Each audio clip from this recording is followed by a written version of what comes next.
Hi, I'm Gary from organicweb.com.au and I'm a Mailchimp Pro partner. In this short video, I'll go through how you can stop receiving messages whenever someone subscribes or unsubscribes from your Mailchimp audience. So in Mailchimp itself, what we do is we go to our audience. So under audience on the left-hand side, I'll click Audience Dashboard. Make sure you're in the correct audience. You may have multiple audiences or you may just have one.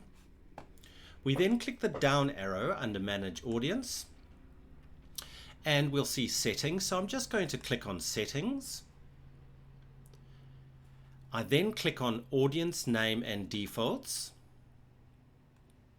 And if I scroll down the page, under New Subscriber Notifications, if you have an email address in here, then you will receive, as appropriate, you will receive notification from Mailchimp that either people have subscribed or unsubscribed.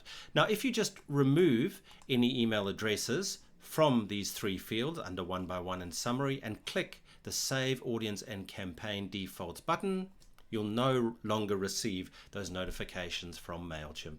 Please like this video. My name is Gary from organicweb.com.au.